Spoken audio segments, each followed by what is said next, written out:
నమస్తే. ప్రస్తుతం మనతో పాటు ఉన్నారు సోషల్ యాక్టివిస్ట్ కృష్ణకుమారి గారు. నమస్తే అండి. నమస్తే. తమిళనాడులో వచ్చిన ఒక తీర్పు, సాధారణంగా మనం క్రైమ్ గురించి మాట్లాడుకునేటప్పుడు రకరకాల భిన్నాభిప్రాయాలు వ్యక్తమవుతూ ఉంటాయి. బట్ ఈ తీర్పు మాత్రం చెంప పిట్టులా ఉంది పోలీసులకే అంటున్నారు. తెలిసిన విషయమే.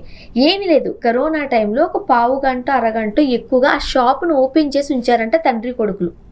పోలీసులు పట్టుకు వెళ్ళి ఎంత భయంకరం అంటే ఇద్దరివి నేకిడి చేసి తండ్రి ఎదురుకుంటా కొడుకుని, కొడుకుని ఎదురుకుంటా తండ్రిని, వాళ్ళను కొట్టిన దెబ్బల కంట బ్లడ్ అంతా వాల్స్కి అంటుపోయిందంట.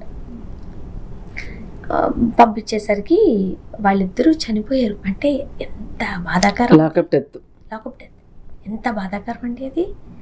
సో దాన్ని కోర్టు చాలా సీరియస్ గా తీసుకుని ఒక ఉరి శిక్ష కాదు 2 ఉరి శిక్షలు పెట్టి చెప్పిందంట. అంటే అంత కఠినంగా శిక్షించాలి ఇలాంటి వాళ్ళను అని. మీ ఒపీనియన్ ఏంటి? ఇది చాలా ఇవాళ పోలీసు వ్యవస్థ మీద, సమాజంలో ఉన్న అభిప్రాయానికి, అలాగే కోర్టుల పైన ఉన్న విశ్వాసం లేనితనానికి ఇవాళ ఇది ఒక రకంగా గొంతెండిపోయేవాడి నోట్లో కాస్త నీళ్లు పోసినట్టు అన్నమాట.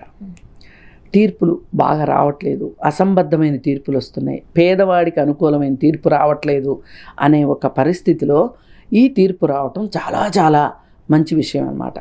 అసలు విషయంలోకి వెళ్తే కరోనా టైంలో మనకి రిస్ట్రిక్షన్ పెట్టారు. ఈ టైం వరకే షాపులు తెరిచి ఉంచాలి, ఇంతసేపే ఉంచాలి, ఆ తర్వాత తెరిచి ఉంచకూడదు అని. అలాంటివి ఏంటి అంటే కొన్ని చోట్ల చూసి చూడనట్లు పోతే షాపులు వాళ్ళు కూడా మరి 16 గంటలు షాపులు తీసి డబ్బులు సంపాదించుకునే వాళ్ళకి మీరు 3 గంటలు తెరవండి, 4 గంటలు తెరవండి అంటే వాళ్ళ వ్యాపారాలు ఏమైపోతాయి? అండ్ ఇంకొకటి అండి, క్యూలో నిలబడిన వాళ్ళకైనా సరే ఆ సామాన్లు ఇచ్చేద్దాం అనుకుని వ్యాపారంగా చూసుకుంటారు. ఇప్పుడు కరోనా టైంలో మరి వాళ్ళకి కూడా డబ్బులు కావాలి కదా.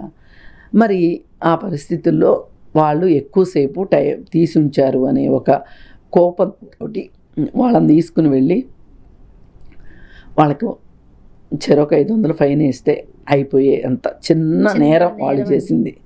నేరం అని కూడా అనకూడదు, అతిక్రమణ. వాళ్ళు కరెక్ట్ వర్డ్ అది. వాళ్ళు అతిక్రమించారు. మీరు ఒక నిబంధన పెడితే నిబంధనని ఉల్లంఘించారు. అంతకంటే వాళ్ళు చేసిన మహాపాపం ఏమీ లేదు. వాళ్ళు ఎవరి ప్రాణాలు తీయలేదు, ఎవరిని కొట్టలేదు, ఎవరిని ఏమీ చేయలేదు. పైగా వాళ్ళ వల్ల ఇంకెవరో చనిపోలేదు కూడా. ప్రత్యక్షంగా కావచ్చు, పరోక్షంగా కావచ్చు, ఎవరికి నష్టం జరగల. అట్లాంటి వాళ్ళిద్దరిని ఈ విధంగా లాకప్ డెత్ చేయడం ఎంతవరకు కరెక్టు అనేది ఇక్కడ అంశం. అయితే ప్రభుత్వం ఏం చేసిందంటే తీర్పిస్తూ వీళ్ళిద్దరిని భయంకరంగా, ఇప్పుడు ఇందాక మీరు చెప్పినట్లు భయంకరంగా కొట్టిన విధానానికి, కొట్టడం వల్లే వాళ్ళు చనిపోవటానికి ఒక 9 మంది పోలీస్ డిపార్ట్మెంట్ వాళ్ళు బాధ్యులు అని చెప్పి ఇవాళ తీర్పు ఇచ్చింది. ఈ తీర్పు రావటానికి అసలు కారణం ఎవరు అంటే, క్రైమ్ జరిగింది, హింస జరిగింది, 2 చనిపోయారు. కానీ చాలాసార్లు ఏం జరుగుతుంటుందంటే తగిన సాక్ష్యాధారాలు లేవు అని చెప్పి లాకప్ డెత్తులు ఎప్పుడూ నిరూపణ కావు. కానీ ఒక్క లేడీ కానిస్టేబుల్ ఇచ్చిన వాంగ్మూలం వల్ల, సాక్ష్యం వల్ల ఈ కేసు నిలబడింది, కోర్టులో నిలబడి ఇప్పుడు వీళ్ళకి శిక్ష పడింది. ఇప్పుడు ఆ మధ్య తమిళనాడులో ఒక గొప్ప సినిమా వచ్చింది, జై భీమ్ అని. అది కూడా దాదాపు ఇట్లాంటిదే. సమాజంలో దొంగతనాలు ఎవరు చేస్తారు, ఒక కులం వాళ్ళే చేస్తారు అని చెప్పి ఎక్కడ అన్యాయం జరిగినా, ఎక్కడ నేరం జరిగినా వాళ్ళనే తీసుకెళ్ళిపోయి అసలు కనీసం వాళ్ళని కోర్టులో కూడా ప్రొడ్యూస్ చేయని పరిస్థితి గురించి జై భీమ్ సినిమా వచ్చింది. ఒక రకంగా నేను అనుకోవటం ఆ జై భీమ్ సినిమా యొక్క స్ఫూర్తే ఆ లేడీ కానిస్టేబుల్లో ఉండాలి. ఆమె అద్భుతంగా ధైర్యంగా మానవత్వంతో కూడి ఒక మనిషి అనిపించుకుంది. మనిషి తర్వాతేనండి, మానవత్వం తర్వాత వాళ్ళు పోలీసా, లేకపోతే సిపాయా, లేకపోతే జడ్జా, సీఎం, పిఎం, ఇవన్నీ కాదు.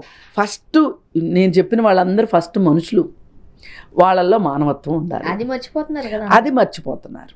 అందుకోసం ఏంటంటే ఇవాళ అమ్మాయి ఒక మనిషికి ఉండాల్సిన లక్షణాల గురించి ఇవాళ కొరడా పెట్టి కొట్టినట్టు చెప్పిందండి సమాజానికి.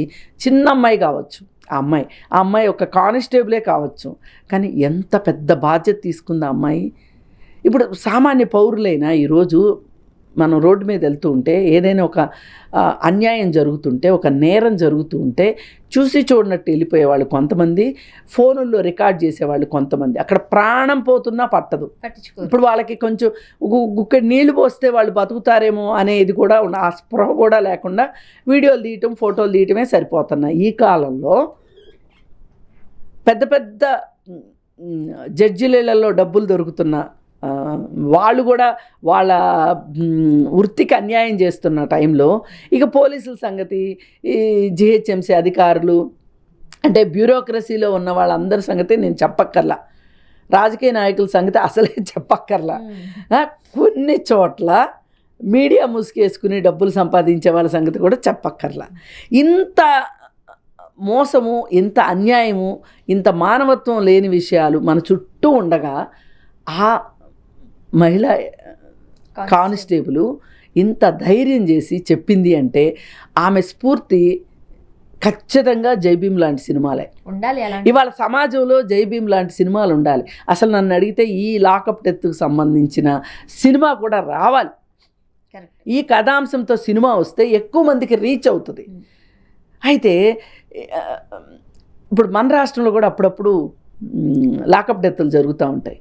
మరియమ్మ అని ఒక అమ్మాయి, ఏదో దొంగతనం జరిగింది, ఆమె పనిచేసే చోట, ఆ పనిచేసే ఇంట్లో దొంగతనం జరిగింది అని చెప్పి ఆవిడని కొడితే, నేరాన్ని చిన్నదా పెద్దదా అని మనం చెప్పం. ఈ నేరం ఏదైనా ఏదైనా నేరం, కానీ పెద్ద పెద్ద గజ దొంగలు ఏమో తప్పించుకుని తిరుగుతారు.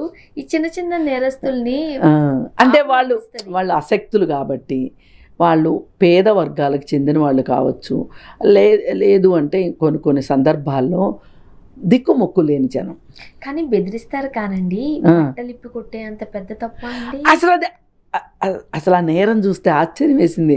ఇప్పుడు ఒక టెర్రరిస్ట్ బాంబు పెట్టినప్పుడు కూడా అలా చేయలేదు. ఇప్పుడు మనకి కసబ్ని ఎన్ని రోజులు విచారించామండి. ఇప్పుడు ఆ రోజు సమాజంలో వచ్చింది ఏంటి, అసలు కసబ్కి తిండి పెట్టడం ఏంటి అన్నారు అని, అసలు వాడికి రాచమర్యాదలు ఏంటి, వాడిని చంపేయక అని చెప్పి మాట్లాడారు. కాకపోతే మన దేశంలో ఏదైనా ఒక ప్రొసీజర్ ప్రకారం వెళ్తుంది కాబట్టి వెళ్ళింది అనుకుందాం. మన విధానాల గురించి మనం విమర్శించడం చాలా తప్పు. ఎందుకంటే చాలామంది ఆలోచించి విఘ్నులు, లేదు అనుకుంటే మేధావులు అందరూ కలిసి తీసుకొచ్చిన చట్టాలు కాబట్టి వాటి గురించి నేను మాట్లాడను. కాకపోతే పోలీసులు ఈ విధంగా అత్యుత్సాహం ప్రదర్శించినప్పుడు మట్టుకు వాళ్ళకి తగిన గుణపాఠం మట్టుకు ఖచ్చితంగా చెప్పారు. కాబట్టి ఈ కేసులో వాళ్ళకి 9 మందికి శిక్ష పడటం, సాక్ష్యం చెప్పినప్పటికీ కూడా జడ్జి యొక్క విచక్షణ జ్ఞానంతో తీర్పులు ఇస్తారు. ఆయన ఆ విధంగా తీర్పు ఇచ్చారు. ఆ జడ్జి అంటే ఆ జడ్జి కూడా మొత్తం బ్లడ్ అంతా రిపోర్ట్లో వచ్చిందంట. ఏమండి, ఇట్లాంటి ఎన్నో చూసాం. కళ్ళ కట్టినట్టు కనిపించే నేరాలకు కూడా శిక్షల నుంచి తప్పించుకున్న వాళ్ళు అందరికీ తెలుసు. ఇది పట్టపగలు జరిగిన హత్య, ఇది ఖచ్చితంగా జరిగింది అని అందరికీ తెలుసు. కానీ శిక్షలు పడటం సంవత్సరాలు చూసాం. ఇప్పుడు ఇది కరోనా టైంలో అంటే 2020లో జరిగింది. ఇవాళ ఈ తీర్పు రావటం ఇంకా ముందు రావాలని నన్ను అడిగితే, ప్రజలకి ఒక నమ్మకం కలిగించారు ఇది. అందుకే వ్యవస్థలపైన విశ్వాసం కోల్పోతున్న సమయంలో ఇది ఒక సంజీవని లాంటి తీర్పు అని నేను భావిస్తున్నా. థ్యాంక్ యూ అండి. Thank you.